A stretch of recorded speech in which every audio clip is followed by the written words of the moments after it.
Bonjour à tous, bienvenue sur cette nouvelle vidéo sur Monte ton calibre. Aujourd'hui, vous l'aurez compris, on va vous parler de Spinnaker, on va vous parler de la dernière Spinnaker, la Spinnaker Spence 300 automatique qui vient de sortir. Elle sort aujourd'hui. D'ailleurs, je vous mets le lien en description et vous avez un code promo qui vous donne le droit à une réduction sur tout le site Spinnaker. Et pour moi, c'est la meilleure Spinnaker jamais produite jusque-là. En tout cas, de toutes les montres Spinnaker qui sont passées dans mes mains, c'est vraiment celle que je préfère et pour moi, il n'y a pas photo. Donc, on va découvrir ça tout de suite. Tout d'abord, je vous laisse un peu sur la boîte en carton avec une boîte assez basique, hein. On retrouve uniquement des petits motifs avec des flèches ici et le logo Spinnaker central. Je pense que ça vous intéresse peu, donc on va passer à ce qu'il y a à l'intérieur. À l'intérieur, on retrouve hop, un petit étui rigide, donc assez pratique parce que ça va permettre de à la fois ranger et à la fois transporter sa montre. Donc étui rigide comme je disais avec un zip tout le long, fermeture éclair. On va venir l'ouvrir et découvrir du coup cette nouvelle Spinnaker, la Spence 300, qui est, je vous le dis, pour moi, la plus réussie jusque-là de chez Spinnaker. Vous êtes prêts? 1, 2 et 3. Voilà la beauté. Donc on va revenir sur la montre plus tard. Juste avant, je vous montre rapidement l'étui. Donc l'étui, on a un rangement ici sur la gauche. L'étui est vraiment sympa, hein. Il est plutôt bien fait, plutôt utile. Donc là, on a la carte de garantie avec le manuel d'instruction. On a la partie centrale avec la montre, un bracelet supplémentaire. Toutes les montres Spinnaker Spence 300 sont livrées avec ces deux bracelets. Donc vous n'aurez pas besoin de payer en plus pour ce bracelet. Et on a le petit outil ici qui vient à la fois servir pour changer le bracelet, mais aussi pour ajuster le bracelet métal avec les différents maillons. Je prends la montre, je la mets de côté, je vous montre également, hop, on a également des rangements ici. On peut mettre des petits outils là, un rangement là. Et d'ailleurs, moi, j'ai rangé mes maillons. Donc, je les mets de côté. Et on va passer à la montre plus en détail. Je range ça. Alors, cette montre, Spinnaker Spence 300 automatique, qui est pour moi, je le répète, la meilleure Spinnaker jamais faite à ce jour. Pourquoi est-ce que j'adore cette montre? Eh bien, tout d'abord, je pense que vous l'aurez vu, le cadran fumé est vraiment beau là avec ce bleu. Je le trouve super réussi. Il n'y a rien à dire. D'ailleurs, la montre est en plusieurs couleurs. J'aurais bien aimé voir le rendu sur les autres montres, même si je suis vraiment pas déçu avec le bleu. Mais elle existe également en noir, en marron, en vert et en rouge. On va retrouver donc le logo à midi avec la mention Spence à 18h et en dessous il y aura les inscriptions 1000 feet et 300 mètres. Voilà. Je suis pas sûr que le zoom soit super bon. On va repasser en normal. Et du coup, qu'est-ce qu'on va pouvoir dire sur cette montre? Eh ben, elle est splendide. Regardez-moi le réo là avec son miroir qui vient donner de la profondeur en fait à la montre. Pourtant, cette montre, le gros point positif qui va vraiment jouer, il y a plein d'autres choses, mais vraiment, c'est ses dimensions. Elle fait 40,5 mm de diamètre et elle fait moins de 11 mm d'épaisseur pour 300 mètres d'étanchéité. C'est juste dingue. Franchement, c'est trop bien. 20 mm d'entrecorne si jamais vous voulez changer le bracelet.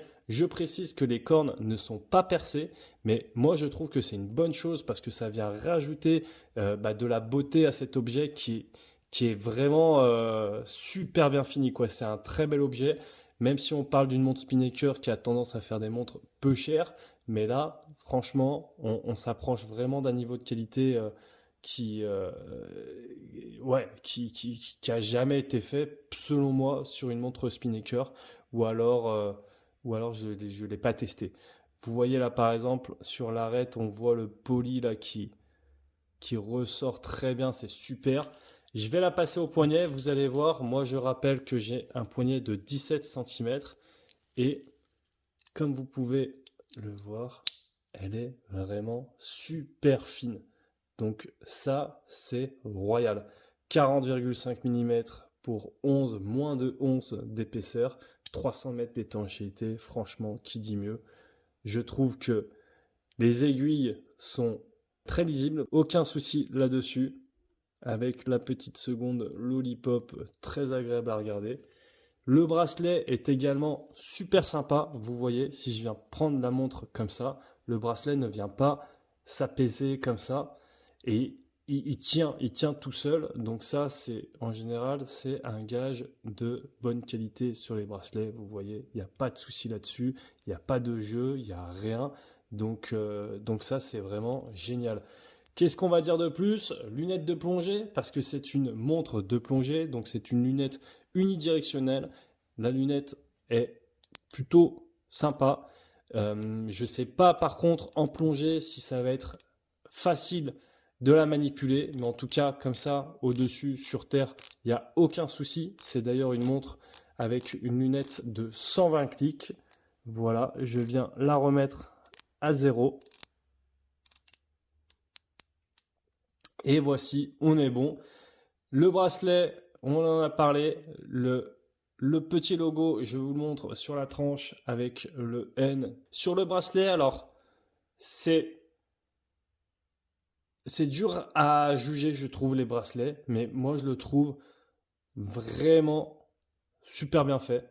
Vous me direz dans les commentaires ce que vous en pensez, si vous voyez quelque chose à redire, un petit défaut. Mais pour le coup, moi, je le trouve vraiment chouette.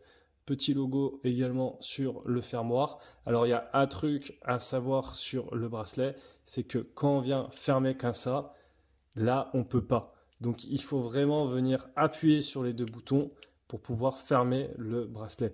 Donc c'est vrai que normalement on a tendance à appuyer uniquement pour ouvrir. Là il faut également appuyer pour le fermer. Donc voilà. Petit détail. Au début, on n'y pense pas tout le temps, donc ça coince, mais après, bon, on s'y fait vite et c'est pas plus mal.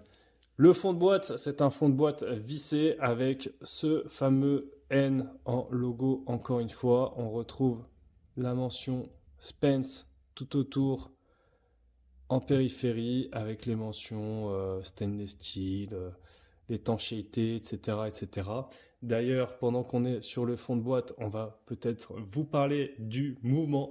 C'est un mouvement Miyota 9039 de 42 heures de réserve de marche. Forcément, le verre est en saphir. Et je pense qu'on a fait à peu près le tour. Franchement, vous me direz, vous, ce que vous en pensez de cette montre. Mais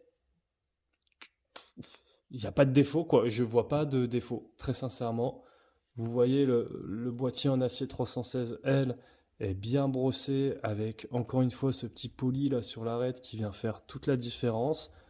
Le bracelet est franchement bien fait. On voit qu'il n'y a pas de jeu entre le bracelet et le N-Link. Tout est bien proportionné. 11 mm d'épaisseur, ça fait vraiment l'énorme différence à cette montre. Et pour moi, sans hésiter, en tout cas de toutes les montres que j'ai pu tester chez Spinnaker, c'est vraiment ma préférée, il n'y a pas photo. Petit point également à signaler et dont on doit parler, c'est forcément la Luminova. Donc pour cela, je vous propose, c'est de vous la montrer en direct. J'éteins mes lumières. 3, 2, 1. Voilà. Donc, niveau Luminova, vous êtes servi aussi. D'ailleurs, c'est assez marrant parce que moi, je la vois verte en fait, la Luminova, et vous, à la vidéo, elle ressort bleue. Alors, je ne sais pas pourquoi, il y a certaines montres, ça me le fait. Si vous savez pourquoi, n'hésitez pas à me le dire en commentaire, mais je n'ai pas trouvé pourquoi certaines Luminova vertes ressortaient bleues. Mais je vous confirme qu'elle est bien verte et elle ressort encore mieux en vrai qu'à travers cette vidéo. Donc, je pense qu'on peut finir sur le poids si jamais ça en intéresse quelqu'un. Mais je vous préviens d'avance, la montre est quand même très légère. Donc ça, c'est vraiment cool parce que elle a tout en fait d'une semi-montre de luxe, quoi. les dimensions, la légèreté, le bracelet bien fini. Vous voyez le petit Réo là que j'aime beaucoup aussi. Parce que c'est marrant, puisque quand on la voit comme ça, on se dit, bon, bah, moins de 11 millimètres, ils ont aplati le plus possible. Mais en fait, quand on voit le Réo, on se dit, bah non, il leur restait un peu de place et ils n'ont pas sacrifié l'épaisseur, la profondeur, pardon, du cadran pour avoir la plus petite épaisseur possible. Bref, niveau du poids, elle fait 135 grammes, 136. Moi, j'ai enlevé plusieurs maillons, hein. J'en ai enlevé 1, 2, 3, 4, je crois. 1, 2, 4 ou 5. Et avec tous les maillons, elle fait 152 grammes. Voilà. Vous me direz ce que vous en pensez. Mais pour moi, la meilleure Spinnaker qui est sortie. Dites-moi, selon vous, quelle est la meilleure Spinnaker. Et je vous dis à la prochaine sur Monte ton calibre. Ciao les calibrés.